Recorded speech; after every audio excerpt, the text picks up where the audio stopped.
Welcome to another edition of the Suns Jam Session Podcast, the original post-game podcast, shooting the shit about the Phoenix Suns right here since 2019? 2019, that's right. Gosh, 5 years. We're coming up on our 5-year anniversary of doing this show for you Jamsters out there. My name is John Voida, managing editor of Bright Side of the Sun, and I'm joined, as always, by Matthew Paul Lissy.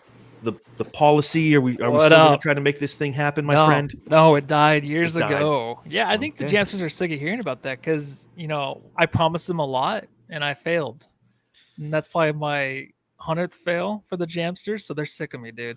Yeah, no but more you hit promises. The century mark. You hit the C note, man. The Benjamin with fails. Turn things around, right? Yeah. Follow through with my promises.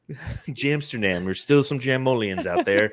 and Fallen Founder's still working at the Jamsterdam He's still bar. there. Yeah, it's a ghost town now. So I don't know how he makes any tips. Yeah, I think he's giving tours, like ghost tours and stuff like that. He's walking through, people that come through. And here is where the Sarge smoke break was formed. Yeah, you can still see smoke. A lot of you probably have no fucking idea where you can still see smoke. A lot of you have no idea what the fuck we're talking about, but we're going to talk plenty on this podcast. Now, I know it's a Phoenix Suns podcast, and you expect us to talk about the Phoenix Suns, and we'll get there. But this is division preview time. We do this every year where we go through, take a look at all the different teams around the NBA, division by division, and have a good understanding of what the opposition is going to look like this season. So we might not have a lot of Suns talk on this, but we do have plenty of NBA talk. And at the end of each team, we're actually going to go ahead and draw our line in the sand and say where we believe each individual team is going to end relative to seeding in their conference. So starting with the Eastern Conference on this one, we're actually going to be doing two divisions this time, both the Atlantic and the Central Division. Our other shows throughout the remainder of September will probably just be one division at a time, and then we will sneak some of that Suns news in if there's Suns news to talk about. I mean, there's not much to talk about other than Kevin Durant saying that on 2K, his top 5 players would be himself and LeBron and Luka and Joel Embiid, and not including, and Klay Thompson, mind you, and not including Devin Booker. Thoughts on that? No, I did see that he has to talk to somebody about the ratings. So that's very scary, man. I wonder if he'll actually talk to him in person or on Twitter. Is he going to just go to DM him and then block him? Or is he actually going to go to him in person? Do you know, fix these? Yusuf Nurkic blocked me on Twitter. What? Why? Really? I have no idea. I was putting to. I think I've been a very pro Nurk kind of person, and I was actually putting together an article that published on Bright Side of the Sun today, talking about who could be the X factor for the Suns. And I put together a graphic using B-Ball Index's data, talking about defensive rebounds per 75 possessions, combined with playmaking talent from the center position. And when you put that together on a scatter plot, Yusuf Nurkic is really high. I was like, this is fantastic. I'm going to post this information. Yeah. Let me tag Bosnian Beast 27 in there. And it's like, you are blocked. And I don't know what I did, Nurk. He started blocking a lot of people last year. So, I mean, let you do your job and they do their job. But I can't imagine in the future of him telling his son or something like, oh, you blocked him. Why? I don't know. Why don't you just have like a conversation? Why don't you go on the pod and just talk to him? I just blocked him. All right. He's negative and I can't have it in my life. The only thing I can think is the Phoenix Suns posted something on Twitter talking about how amazing he was. And in the chat, I put, trade him. But I did it in kind of the font where it's like big letter, little letter, big letter. So it's like, trade him, making fun of people who say we should trade Nurk. And I wanted to. Yeah. I mean, we all did at the end of the season, but we're past that. All right. No, I wasn't past that. I never thought we should trade him. I'm like, price for value paid. It's there. But anyways, plenty else to talk about. So it's Friday. I want to crack open one of these Coors Lights. All right, man. So let's crack them open. Let's enjoy our weekend. And let's talk about the Atlantic and Pacific Division over there in the Eastern Conference.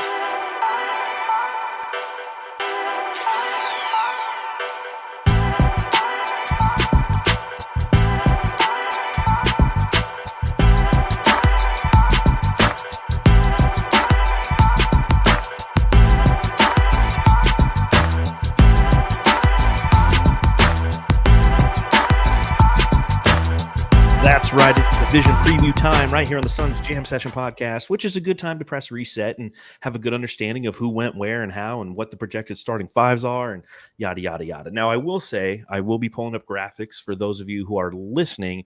I do recommend popping over to the YouTube channel at some point and giving us a subscription, giving us a notification, and seeing some of the cool graphics that we have here. I will read off the important things that I feel are relevant. But again, if you're listening, you're not going to see the graphics that we're putting up there. And I will say this to anyone who's watching along live or later, and you see these graphics and you note that there's a guy who's listed as a free agent from this team from last year, and 2 days ago he signed with somebody. Like, it's not 100% accurate. I did my best. Okay, there's 30 fucking teams. That's what I was thinking about, yeah. That's what I was thinking about. To put all this together. Because I remember last year I was like, why is he in the starting lineup? It should be this guy. It's like, all right, well, just chill out, man. I'm like, sorry, dude. Like, I don't do this for a living. I do this on my free time when I'm bored. And I'm sorry that it's the only thing they notice. It's like they're like, we don't care about any of it, but the fact that you still have Ty Washington Jr. As a free agent from the Knicks, that's not applicable. He plays for the Suns. I'm like, okay, I missed one. Sorry. Like, I don't know the Toronto Raptors inner workings. The Suns graphic, I guarantee you, is right. I know that. So, without further ado, starting over there in the Atlantic Division, where do you want to start, Matthew? Is there a specific team? Should we start with the NBA champions? Do you want to go with the bottom feeders projection wise in the Atlantic? What do you want to do? I think we should start Atlantic. Yeah, let's go there. Which team? Let's do the Boston Celtics. Boom. All right, there you go. All right, cool. So the defending champion, the Boston Celtics, you take a look at what they did year over year. Again, a team that won the championship last year, has a salary cap of $201.1 million. So that puts them as a second apron team. They're one of the few second apron teams that like to hang out with the Phoenix Suns and have a lot of restrictions. And see right off the bat, like, this graphic's gotta be wrong. Didn't Al Horford just retire? Yeah. So he will not. Oh yeah. So yeah, Porzingis should be right there. But he's going to be injured at the front end of this season. So the first graphic is wrong, and I'm sorry, but he retired like 2 days ago, and I made this like 2 weeks ago. So suck my dick. So you take a look at what they've done in free agency. They made one addition, and that was Lonnie Walker IV, who comes over from the the Brooklyn Nets, and they lost a guy whose name I can't even say, but he plays for the Jazz now. Mikalijic, right? Say that, Matthew. Say his name. Mikalijic. There's always a chich in there somewhere, isn't there? I assume so. Mikalic. And his name was so long I couldn't fit the whole thing onto the graphic. Via the draft, they had 2 draft picks. With the 30th overall pick, they took Baylor Shireman, and with the 24th pick in the second round, they took Anton Watson. So this is a team that is essentially going to just be running it back, right? Yeah, and that's sometimes a scary thing for these teams that, they just won the championship fresh off of it. And a lot of the teams now in the NBA, when they win a championship, or maybe 2 in a row, they have a hard time finding a reason to play, something to motivate them to get that next championship or maybe get their third. This year, though, I feel like they have a little bit of the whole Olympic thing behind them, with Jaylen Brown not making the Olympic team, Jason Tatum not playing at all. Porzingis didn't miss much of last season, including the playoffs. So Porzingis has to prove himself this next year as, a guy that can actually fill the stat sheet consistently.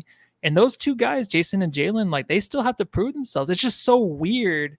A team that actually won the championship, they have to go prove themselves again, because it's just the strangest thing. After winning a title, you think it'd be like, all right, Jason Tatum's a man, Jaylen Brown's a man, but Jason Tatum didn't win the MVP of the finals. So now maybe that's a little bit more motivation for him. So I'm looking for this team to actually bounce back, not have a better season, but an equally better season. Okay.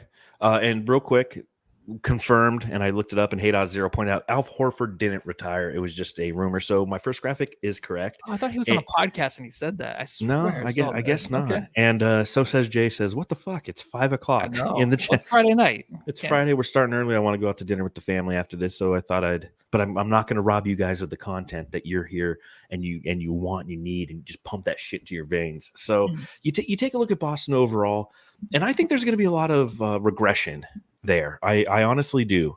Again, pulling up the graphic, you see that last season they were 61-18, first overall seed in the Eastern Conference. I don't see them being that dominant again. You go back and you look at, well, what made them so dominant? What made them 61-18? The talent level's there. The continuity was there. And they also added a couple new pieces that were highly effective, a.k.a. Drew Holiday, right? Kristaps Porzingis. Kristaps is going to be out for the first 3 months of the season, if not past the All-Star break, I'm guessing. So that's a big loss right there because he was so valuable to what made the Boston Celtics tick last season. And although he only played a few minutes in the NBA Finals, they cruised to the NBA Finals through the Eastern Conference because of that. And what was their reward? A fifth-seeded Dallas Mavericks team. And given the level of talent that Boston possesses, they dispatched them rather easily. This year, a lot of people are automatically slotting them in as the first overall seed over there in the Eastern Conference. I don't know if I see it. I don't know if they're going to repeat it. I think there's a lot of X factors that come into play when you are a team that is just won a championship. You already start to see it right in the offseason. Jaylen Brown's upset he wasn't on the Olympic team. Jason Tatum's upset he didn't get enough playing time. They don't feel like they have some respect. And I can see where you're coming from. You're saying they can turn that respect into motivation to go out and repeat. But I think that when you win a championship, it gets a little bit harder to repeat. Obviously, it almost never happens in the NBA anymore. It's what the Warriors were the last team to do it a decade ago. But you have all these external factors where the thing that made you special, you start to become me type players. And during the duration of a regular season, the peaks and valleys, the fact that teams are going to be gunning for them, even though teams were gunning for them last year because they all knew they were the best team, there's going to be some challenges, and I see some regression. So we take a look at our big board here where we have sorry. I love big boards, dude. Well, I'm a big fan, this is the big board right here. For those of you who are watching, you can see these are Eastern Conference predictions. You got John and Matthew. And as we go along, not only during this podcast, but our next podcast will be the other division that's over there in the Eastern Conference. What is it? So it's the Atlantic, the Central and Pacific, Southeast. So get rid of the divisions, please. So the Southeast, we'll fill out our Eastern Conference predictions before we get into our Western Conference predictions. But right off the bat, Matthew, Boston Celtics, where are you putting them? I'm putting them number 1. All right. Yeah, I could see another 60-win season. If it wasn't in the East, then maybe I'd have second thoughts. And if you're watching along live, let us know who you think and where you think these teams are going to be slotted. I'm actually going to take the Boston Celtics and I'm going to put them right there in the number 3 spot. Oh my gosh. I'm excited to see number 1, number 2. I think there's going to be some regression there. And I think that the Celtics are good. And this isn't saying that they can't go through the regular season and dominate. I just think that there's going to be some challenges that lie ahead internally. And given the fact they didn't get better and they got worse because of injuries and because they're a second apron team, right? Because you can't really get better. It's hard to get better as a second apron team. We know we're Suns fans. We deal with this every day. So Hey.0 slots them in at number 2. All right. Next team let's talk about. Let's kind of go in, I guess, alphabetical order. The Brooklyn Nets. All right. A team that definitely had a lot of movement as you take a look at the graphic that's up there on the screen. Added via free agency from the New York Knicks, they got Shake Milton. Via trade, they added Zaire Williams from the Memphis Grizzlies, and then Bojan Bogdanovic and Shake Milton again. Like graphics. So apparently they got Shake Milton via trade, which makes sense because they lost Mikal Bridges, Keita Bates-Diop, and Juan Vallée to the New York Knicks via trade. They lost Lonnie Walker via free agency to the Boston Celtics that we mentioned before. They lost via trade Mamadi Diakite, who actually just was traded to the Suns in the G League team today. Oh, it is, yeah. Yeah. And Nemanja, dang, you Bick. And free agents Dennis Smith Jr., Harry Giles, Jacob Gilliard. So a lot of movement with them. Their projected starting 5 is Dennis Schroeder, Cam Thomas at the 2, Dorian Finney-Smith at the 3, Cam Johnson playing power forward, and Nick Claxton playing the 5. This is a team that was the 11th seed last year at 32-50, and they are a team that has plenty of cap flexibility at $173.1 million. So holistically, taking a look at what the Brooklyn Nets did this season, what are your thoughts on this team, Matthew? It's exciting because that guy Ben Simmons is back. He's back about a month ago, ready for the season. He's been in Brooklyn getting ready for the season. So if you want to believe in that and have hopes in that, maybe that's your season. And that's like the savior of the Brooklyn Nets this year to help get them back into things, right? I mean, him with Cam Thomas, Nick Claxton, some young talent, some guys I love. I love Cam Thomas and Nick Claxton. Absolutely love Nick Claxton, Cam Johnson, younger team. But honestly, how much do you want to believe in that? It's hard to see that. I'm a big fan of some trades with this team. So I think next year, I mean, Nick Claxton did re-sign with the Nets, but I do see him on the move by trade deadline. He cannot be traded till December 15th. So I did check. There is no trade clause. So that's good because that guy should not be in Brooklyn. That team is kind of just, in rebuild mode. As much as I want Ben Simmons to be back and maybe be the leader, be a guy that can actually facilitate and run that team on offense and be a good defender down low, I can't see it, man. It would have to take a lot for him to get over that mindset that he's kind of eased himself into the past few years. And plus he has been hurt. So look for moves. I feel like Nick Claxton would be great on the Knicks. I know they got Mitchell Robinson there and they got Julius Randle, but I just don't see Julius Randle really working out there. So like my big prediction really is a Nick Claxton to New York. I would love to see him on that team because he deserves to be on a team that's a contender. That guy's an elite center, defensive player of the year contender. So exciting guys, but just it's not the right team for some of those dudes. Where are you going to slot them at? I'm going to put them at 12th. 12th. All right. So a team that was 11th last year, you have going into the 12th seed, so dropping one. You make a lot of good points. And the thing about this team is it's really hard to understand who and what they are because they're a team that is openly trading players.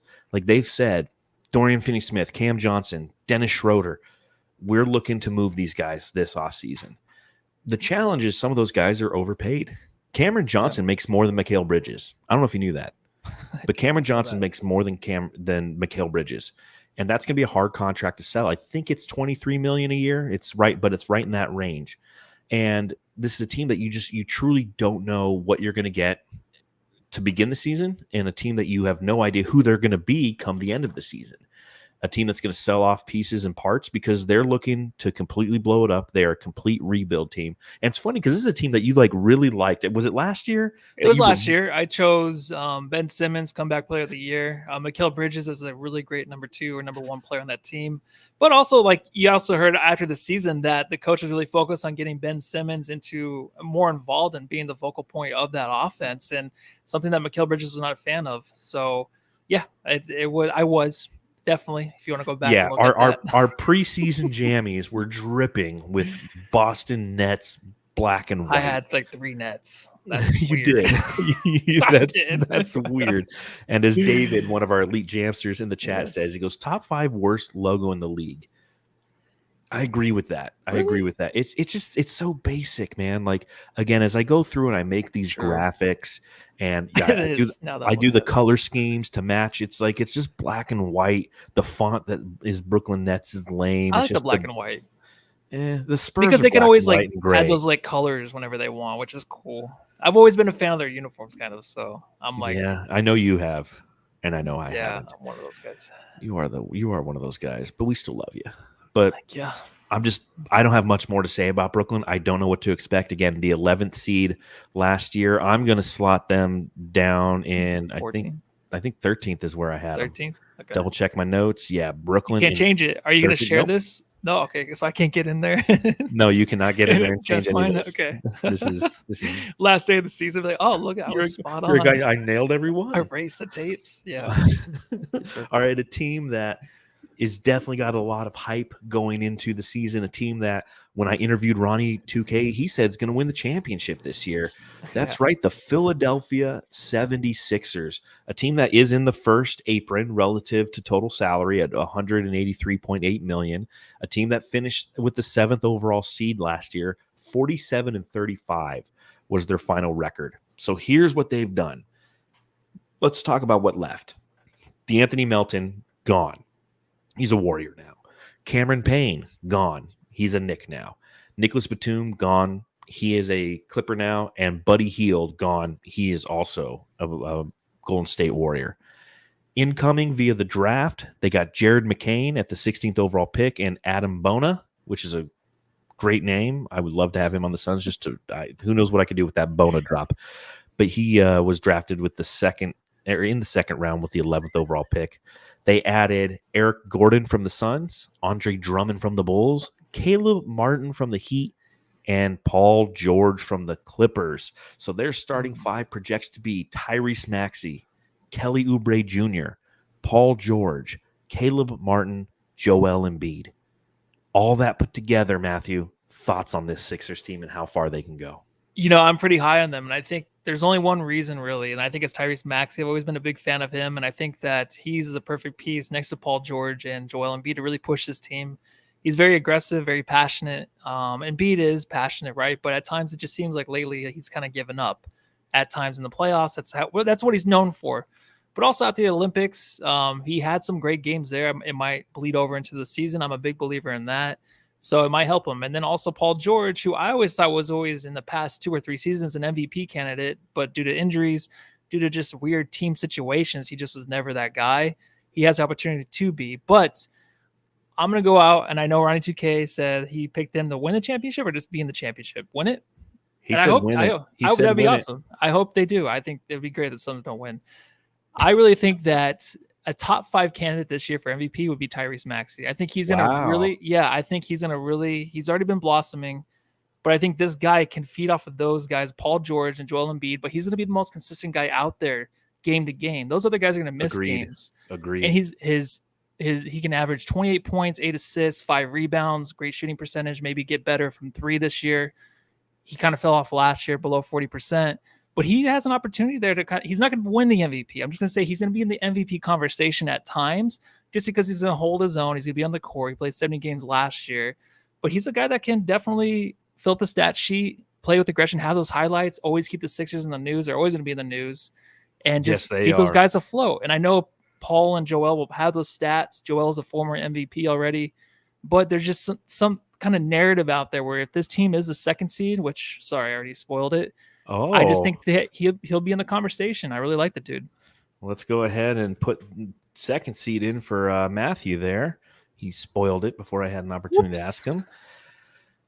All right, so Phil, here's my thoughts on Philly. I think there's a couple different factors at play here. That one, this is a highly talented team. Joel Embiid is a perennial MVP candidate. Paul George, we know, push-off P, playoff P, is somebody who possesses amazing basketball skills. Tyrese Maxey, I think, is, like you said, he's probably one of the most important pieces because he's the young guy. He's the guy who has that fire.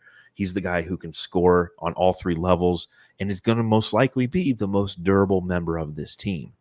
You have to think when you look at Paul George making the jump over to the Philadelphia 76ers, he's 34 years old. So this isn't a spring chicken over there in Paul George. I mean, this is going to be his 15th season in the league. I think that this team is going to stumble out of the gate for a lot of the same reasons that the Phoenix Suns stumbled out of the gate last season. It's going to be health related. You might have a Joel Embiid conditioning issue. Paul George might miss a few games. They're going to stumble a little bit. The media is going to eat it up. The Philadelphia local media is going to put a pressure on this team that's going to be hard to come back from, but they will because they're talented and resilient. But it is going to be something that I think that a lot of people are expecting a lot from Philly, and I haven't seen jack diddly fucking shit from Philly. Joel Embiid's never been to a conference finals. Where's he all of a sudden going to be this amazing player who's going to lead this team to a number 1 seed? There's a lot of me versus we attitude, whether he likes to admit it or not. So I'm not nearly as high on the Philadelphia 76ers that a lot of people are. And for that reason, they go down there number 4 for me. They're going to be in the 4th seed. Who the hell are your top 2? I was going to say, I wanted to guess your number 1, but I'll let you know if I guessed it right. I'll be honest. Okay. I think I know who it is. Who do you think it is? Like now it's like, how do we do this? Well, because I'll be honest. If you choose your number 1, like, oh, I thought it was somebody else. I'll let you know. Okay. I just don't want to say it and you're like, oh, it is number 1. Then they're going to know you're number 1. Okay. Then well, I mean, turn off the podcast. Well, let's talk about the next team. The New York Knickerbockers. They add a lot of movement here as well. I mean, take a look at this screen. It's full of shit that's going on. A team that is a first apron team. They're not in the second apron. They've got a salary cap of $181.3 million. Finished as the second seed last year, 50-32 overall. Added campaign via free agency. Added Mikal Bridges and Keita Bates-Diop in a trade with the Brooklyn Nets. This is a team that is kind of got a lot of Phoenix Suns ties to it. They lost Isaiah Hartenstein, which is going to be very impactful for this team, and they lost Alec Burks as well as he went to the Miami Heat. But and they lost Bojan Bogdanovic, Mamadi Diakite, who again is going to be with the Phoenix Suns, and Shake Milton, who is, as we mentioned before, with the Brooklyn Nets.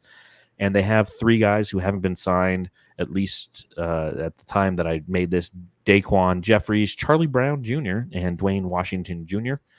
And in the draft, they added Pacomi Dadiite. I have no idea how to say that, but he was the 25th overall pick. Tyler Kolek, who I wanted the Suns to draft with the 4th pick in the second round, and then a couple other late first or second round picks in Kevin McCullough and Ariel Huckporty. So their projected starting 5: Jalen Brunson, OG Anunoby, Mikal Bridges, Julius Randle, Mitchell Robinson. So I'll lead off talking about this team first because I feel like I'm letting you do it every time, and I don't allow you. Go All for right, it, so man. I really like this Knicks team. I think that they have long wing defenders. You have OG Anunoby and Mikal Bridges who are going to provide some stellar defense. You got Julius Randle, who you never know what to expect from Julius Randle. But he can be somebody who can carry a team offensively at times, and he'll be able to do that when needed. But since they've added Jalen Brunson, he hasn't had to have that stressful objective of trying to carry the team. Mitchell Robinson, amazing center, but again, what's going to hurt this team is the fact that Hartenstein's gone, because Mitchell Robinson is somebody who typically is hurt time and again. Yeah. But I think this team has some fire. I think this team has some grit. I think this team has some continuity, which is really big, because the continuity factor, knowing that this is essentially a team that has Josh Hart coming off the bench, Dante DiVincenzo, a bunch of guys who played together in college. There's a lot of little chemistry-based things that are going to exist with this team. And for that reason, they are my number 1. Oh, okay. That's not who I thought it would be. Yeah, I do like that pick, though. I love the Knicks being number 1. It would be so Knicks just to not even make the playoffs of this year. Oh, God. After everything, it'd be so Knicks for Julius Randle just to be so ungrateful and unhappy there. I don't know why. I just don't see it fitting with him. I think a lot of people are talking about that, obviously, just because he is coming back after a shoulder injury. But someone did comment too, Hey.0, are you sure that Josh Hart won't start? I'm almost I don't 100% that he will. He won't start. With OG Anunoby, Mikal Bridges, Jalen Brunson, there's no slot for him to start. And he excelled as a bench player last year. He is the fire that comes off the bench. With him and Dante DiVincenzo coming off the bench, those are your defending guard wing players who can also score. And that's what makes them so tough to play, because of the depth they possess and the flexibility they still possess as a first apron team as well. Yeah. I mean, they're one of the more exciting defensive teams, obviously, with the roster they have. It's kind of like watching Jason Tatum with that Olympic team, right? With Julius Randle, it's just not going to fit. It's not going to make sense. It's going to look really ugly at times, I feel like. So they can probably do a little bit better there, but they will be winning. I didn't have them as my number 1 seed, but I do like the trade. Like I said earlier, with Claxton going there, maybe for Julius Randle, straight up swap. They were both making $28 million a year. I feel like they could have done that when they did the Mikal Bridges trade, and they didn't. Now, granted, I think they hadn't signed Claxton to the deal that he's on now, so that's probably the why. Okay, well, if that does happen, though, I mean, you have Mitchell Robinson, who, like you said, has been hurt. I think he's only played 88 games in the last 2 years or something like that. That was for some other player, actually. I just made that up. But he has been hurt the last 2 years. He hasn't been consistent, so you want someone in there, a guy that can actually perform on both ends and just be a great defender, too. So if you do have that happen, the big trade that I'm hoping does happen, because I love these Knicks and I want to keep watching them, and I just don't want to watch them with Julius Randle, then you can have Josh Hart kind of swap in there as a shooting guard. You have Mikal Bridges and OG kind of move up. You have a smaller lineup kind of, but then Nick Claxton does make up for it in the middle, I feel like. So it'd be a lot of fun to watch that, but I love that you picked him at number 1. I'm actually going to have him as my 3rd seed, though. Well, yeah, because number 1 and number 2 is currently taken. So a recap right now of the 4 teams that we've talked. Well, we'll recap after we're done with the Atlantic. I forgot division. I did the number 1 seed. So I was saying, like, well, they're not my number 1 seed. Everyone's like, yeah, duh. You chose the Celtics, dude. But yeah, the Celtics. You already picked the Celtics. Well, let's button up the Atlantic division with the team that's most likely going to come in last in the division, and that is the Toronto Raptors. Their projected starting 5: Emmanuel Quickley, who they obtained from the Knicks last season; R.J. Barrett, who they obtained from the Knicks last season. They still got Scotty Barnes there, and then you got Kelly Olynyk playing power forward and Jakob Poeltl playing the center. A team that came in 12th last season in the Eastern Conference with a record of 25-57 and a very, very low salary cap number, $166.2 million. So what did they do this offseason? Well, it wasn't very much. They added Jared Rhoden from the Detroit Pistons. They added Alexander Vesnikov from the Kings, as well as Davion Mitchell from the Kings. So 2 good additions there. They added Jacoby Walter with the 19th pick in the first round in the draft, and they also got Jonathan Mogbo in the second round with the first pick in the second round. They lost in free agency Gary Trent Jr., who's now with the Bucks, and that trade that got them Alexander Vesnikov and Davion Mitchell was for Jalen McDaniels.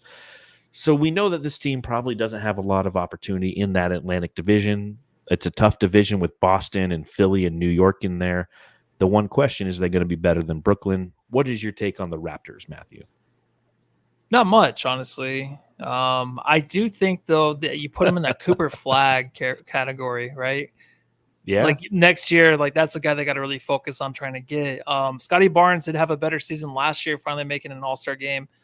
He was really off in his second year. Wasn't the same guy. Came back, was a little bit better, but there were trades that happened. The team finally broke up, but they should have a while ago. Probably a season too late.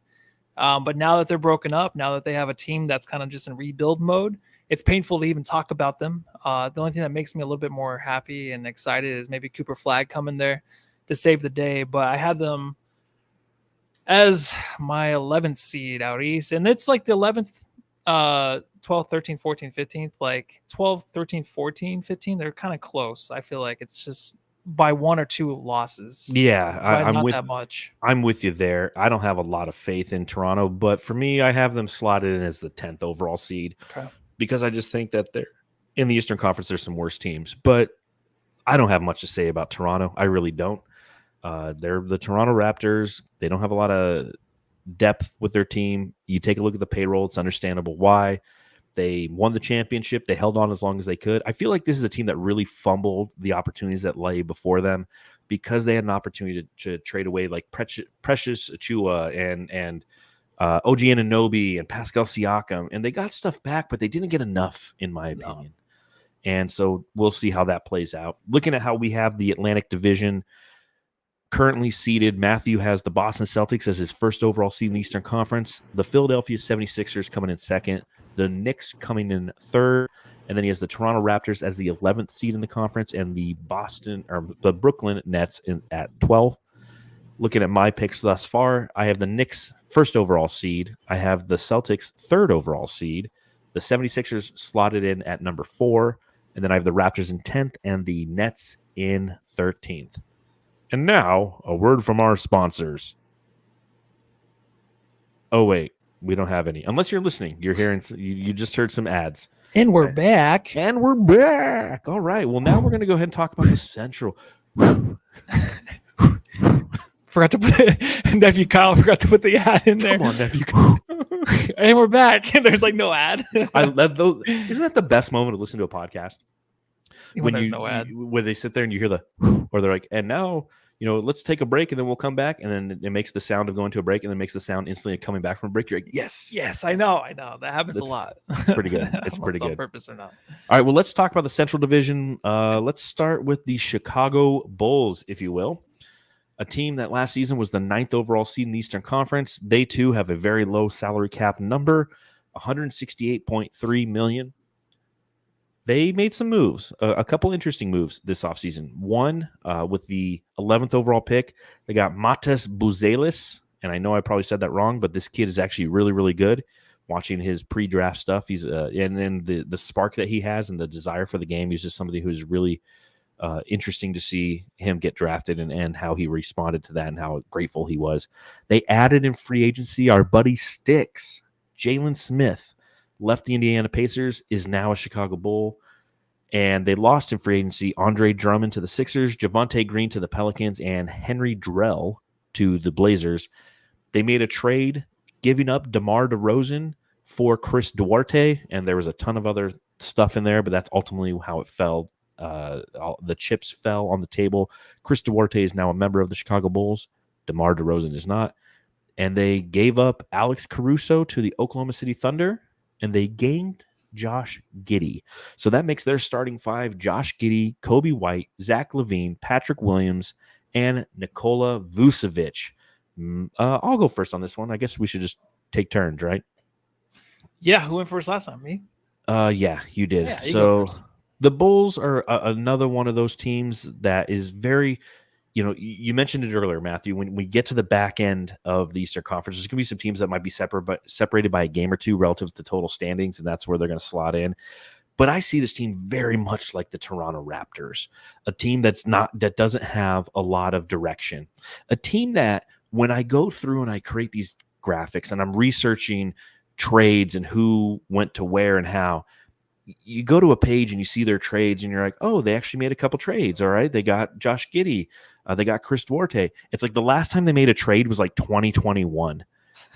It's a team that just doesn't have movement. Like it's got to suck so bad to be a Bulls fan because you're like, and that's our team. And that's the way it's going to stay. There's no adjustments. There's no transactions. The rumor mill doesn't ever move, right? It just sits there because you know that this is a team and an organization that doesn't like movement or is just very low risk. And for that reason, I'm going to go ahead and take them there, Chicago Bulls. And where do I have them? I have them slotted in as my 11th overall seed, Matthew. A very boring, unentertaining season lies ahead for Bulls fans. And for that, I apologize. No, I'm actually very excited about Josh Giddey playing for the Bulls. I think he needed a restart somewhere else, and we know why. Clear his head. He's playing next to Kobe White, who actually was really good last year, too. He came out of nowhere. A guy that I never liked till last year, Kobe White, but he is their shooting guard now. Giddey has to handle the ball. He has to be the main point guard on this team for anything to really function or for him to actually have a decent season. I think that he has that in him still. I've always been a big fan of him. So I think it's going to take a little bit of time. I don't think it's going to be this year, maybe next year if they stick with it.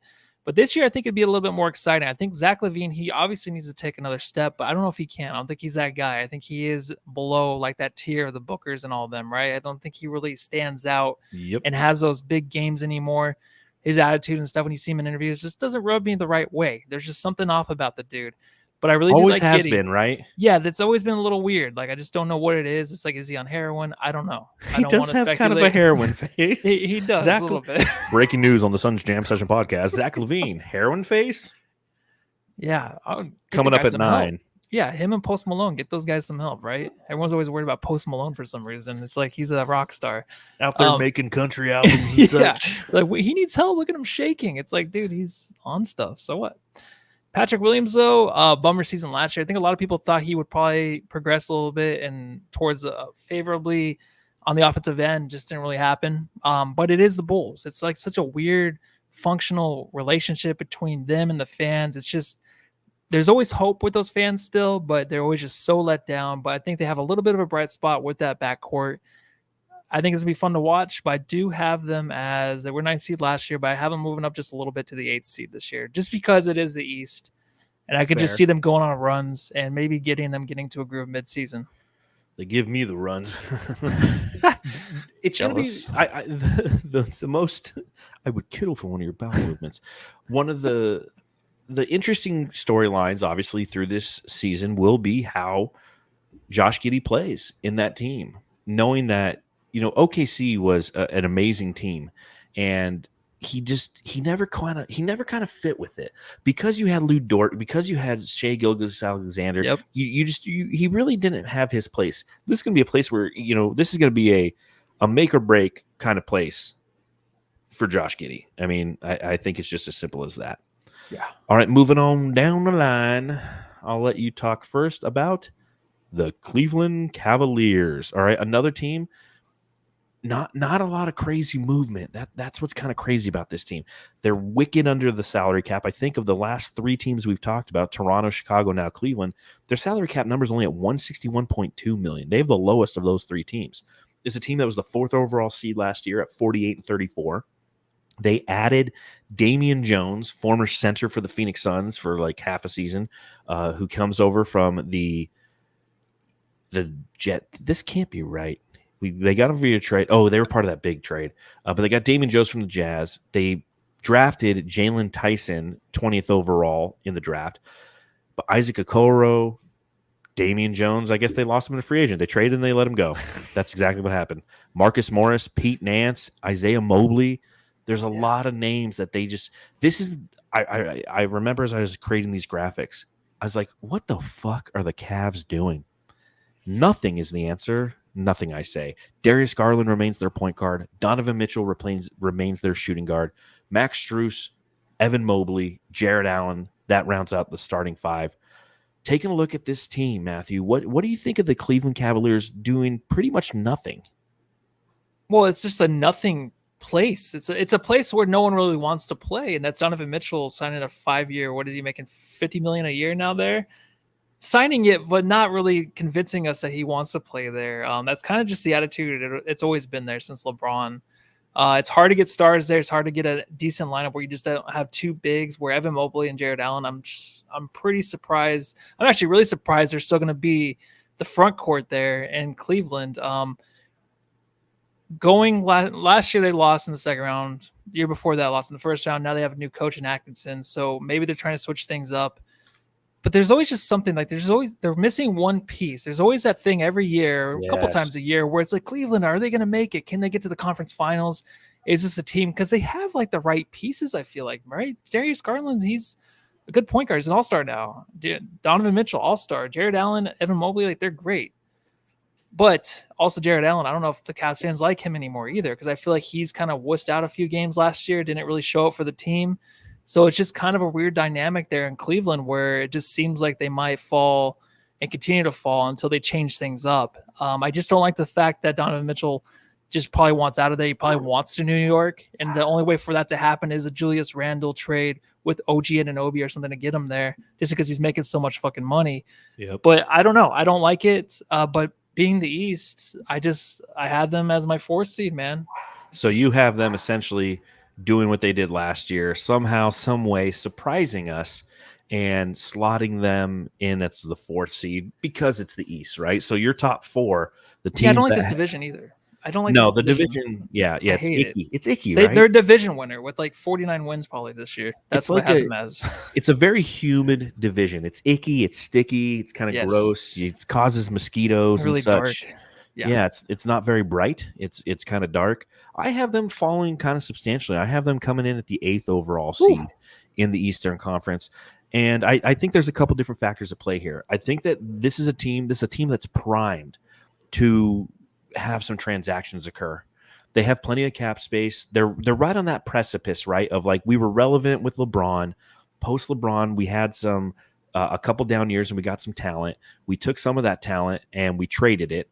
And we got Donovan Mitchell as the big name. And the Donovan Mitchell experience just isn't working out, in my opinion.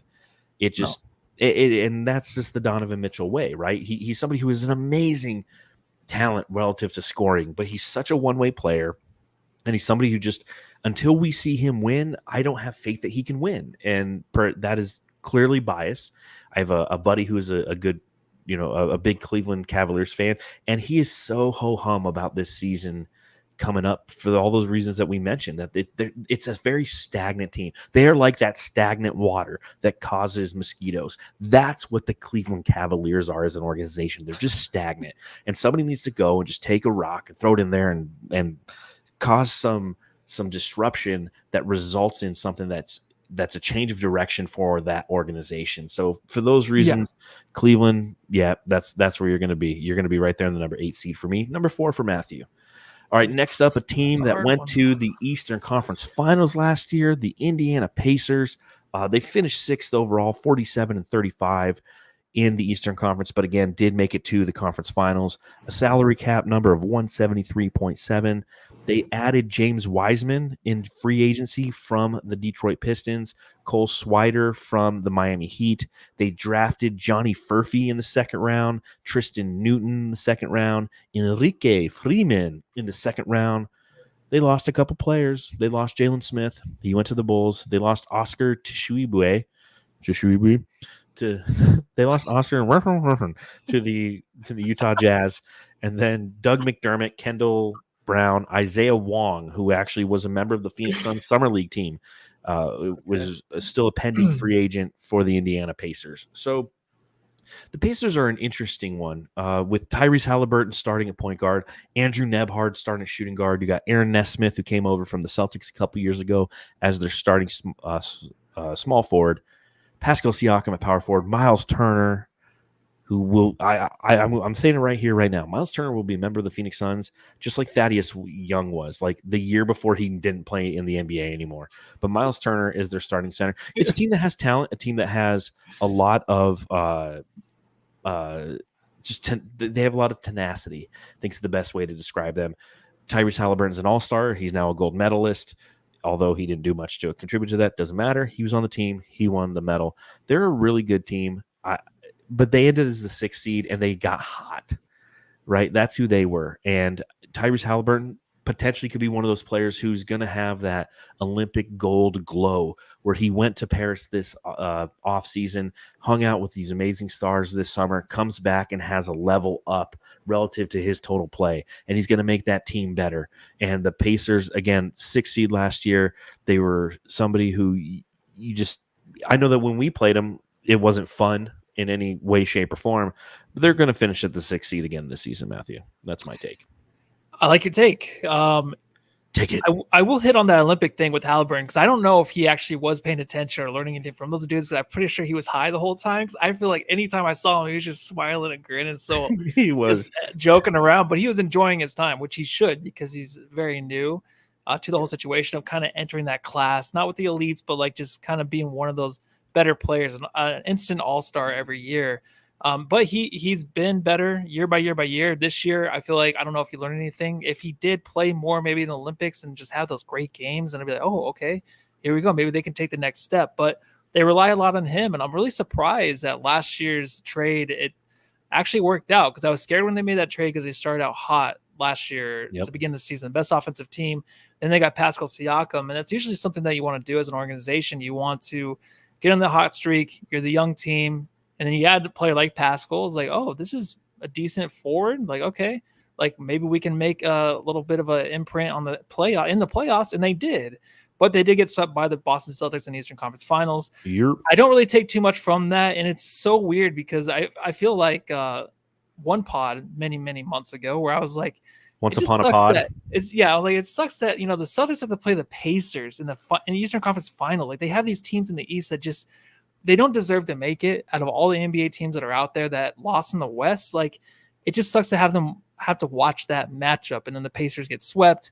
Next year, like, will they improve? I don't think so, but I think they will get a little bit better. I'm going to put them at the 5th seed because I think my 6th seed. Oh, no, it's still there. Yeah, 5th seed. I still got the 6th. I hate doing the East, dude. It's so. Yeah, so the East gross. it is. And you're right because the narrative around the Celtics, to anyone who says, well, they had such an easy run to the finals, they did. Okay, but that's not their fault. You play who you have to play. Yeah. The Sixers and the Knicks lined up on the same side of the bracket. They played each other. The Knicks won, and then the Knicks were so banged up in the second round when they played the Pacers that the Pacers won in 7 games. The Knicks versus Boston would have been an amazing Eastern Conference Finals, but Boston would have handled them because, again, the Knicks were banged up. The Pacers, they caught a heater at the right time. They were healthy at the right time, which is unbelievably important, as we know, just watching basketball for as long as we have. If you're healthy at the right time, that's the best ability to have, right? Availability. So a team, I say they're going to be very similar to last year. You say they're going to bump up a little bit, and that's probably because you have some rankings when it comes to that Southeast division that are subpar. Yeah. A couple other teams to talk about before we get out of here today. The Detroit Pistons. Projected starting 5s, Cade Cunningham, still out there in Detroit. Is he like, okay, Is he like one of the worst number one picks overall? Like besides DeAndre Ayton, you just don't hear anything from him. I know he's on a shit team, but geez, man.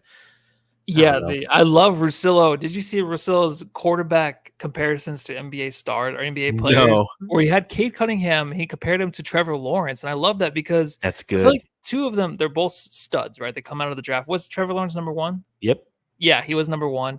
And they have the build, they have everything, but it's just not there. They're not producing. So that's how I feel too with Cade Cunningham. He's just a guy that a lot of faith has been put into him, but you'd watch the games, he'll have some good stats, but it's just like when you're watching it, you're like, I don't see it. And I said that time and time last year. I just didn't see it, but I look at the box score, I'm like, oh shit, he had like 25 points and 8 assists or something like that. But like it just wasn't consistent. Obviously, he had Monty Williams for the majority of the season as his coach. He got fired, right, Monty? Oh yeah, Monty gone. Yeah, Monty's making so much fucking money from the Suns and the Pistons. That guy should never coach again. But you got Cade Cunningham, who I think that is a great comparison. Him and Trevor Lawrence are so similar because they're high expectation guys and they have ability, but they just haven't produced to the level that I think we expected them to do so. Jaden Ivey, the shooting guard who they got, I think, of the fourth overall pick a couple seasons ago. Malik Beasley joins them from the Bucks. He came over in free agency. Tobias Harris joins them. He came over in free agency from the Philadelphia 76ers. Jalen Duren, who I absolutely love at center. Yeah. So a decent starting five. You know, Cade Cunningham, Jaden Ivey, Malik Beasley, Tobias Harris, Jalen Duren. You got the youth movement. You got the injection of veteran presence in that starting five.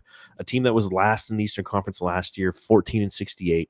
A team that has a salary cap of $130.3 million. It's like $30 million less than anybody we've talked about. You take Bradley Beal, Devin Booker, and Kevin Durant, and you put them together, and they cost more than the entire salary of the Detroit Pistons. It's a team that lost James Wiseman, Taj Gibson, Malachi Flynn, and Jared Rhoden this year. Again, I mentioned they brought in Tobias Harris. They brought in Malik Beasley. They acquired Tim Hardaway Jr. from the Dallas Mavericks for Quentin Grimes. They drafted Ron Hall in the second with the 5th overall pick, which I think is a great addition. They drafted Bobby Clintman, who's another great addition. I think that they did a lot of really, really good things this offseason. The challenge that we have when it comes to the Pistons is we just haven't seen it yet. But I think that they're headed in the right direction finally. Monty Williams, the guy was just cashing a check. He was stubborn like he always fucking was here in Phoenix, where he played his guys a little too much. He played a little too much Killian Hayes, and then they're like, okay, you're going to keep playing Killian Hayes? They cut his ass, so he couldn't play him anymore. It was like straight up out of Moneyball when Brad Pitt is like, oh, you want to play so-and-so at first? You can't. I traded him today. Like that was the strategy that they took. So you take a look at the Pistons, the fact that they have an infusion of that veteran presence and a team that was 15th overall a season ago. I have them slotted in as the 12th seed, Matthew. I have them moving up from 15th to 12th. I think that it's still not going to be a great team. There's going to be some learning aches and pains along the way. But at the same time, I think Tobias Harris, Malik Beasley, and that just everything they did in the draft, I think they're finally heading the right direction. Tell me I'm wrong. I don't really have much more to say about them either. You hit on everything, so I think I'm just gonna throw them on the 13th in the 13th seed. Oh well, because I think I wasn't ready. Hold on, let me pull up the graphic. The guy that's handling the ball, Cade Cunningham, there's not a whole lot of faith in him, but it's some things can change. Like you said, is he the worst number one pick? But I feel like there's still a couple more years until we actually see like what he can be. This will be a big year if they can head in the right direction. 13th seed, a couple more wins. I don't know. Maybe we see some more signs from them. Maybe. Only one way to find out. Play the season out. All right. Last team we're here to talk about on this edition of the Suns Jam Session podcast, rounding out the Atlantic and Central divisions in the Eastern Conference in our preview. It is the Milwaukee Bucks. They are a team that is our second team that we've talked about that has a second apron tax restriction, salary cap $194.3 million. They added in free agency DeLon Wright from the Miami Heat, who I absolutely love, Taurean Prince from the Lakers, Gary Trent Jr. from the Raptors, another player I love. A.J. Johnson and Tyler Smith were their draft picks at the 23rd overall pick and the 3rd pick in the second round. They lost Malik Beasley. They lost Patrick Beverley, Jay Crowder.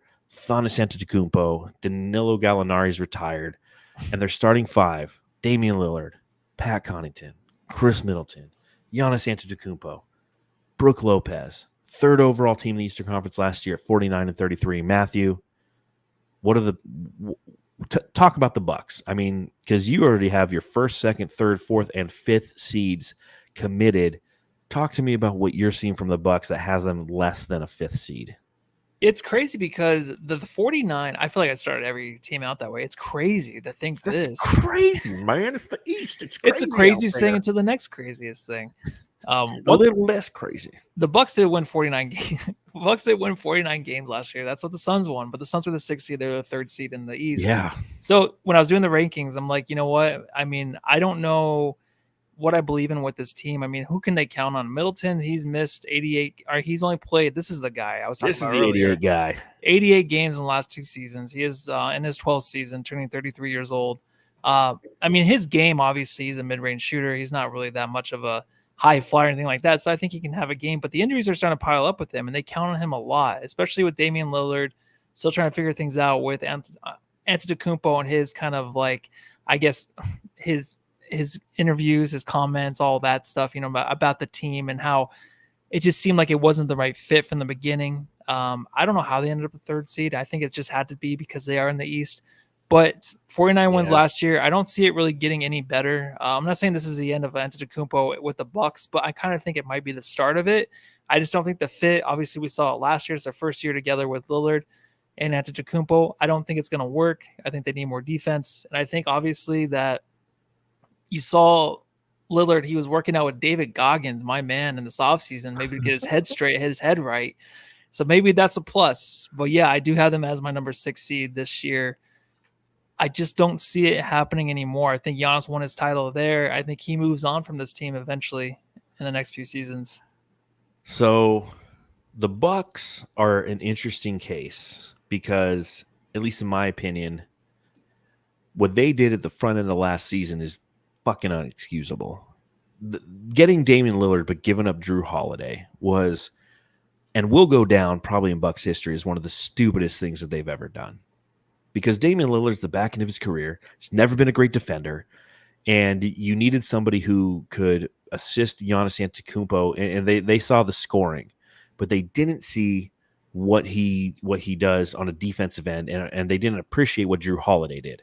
Drew Holiday goes to Boston, boom, championship. Like, that was the missing sauce. Porzingis was amazing, but Drew Holiday was the missing sauce.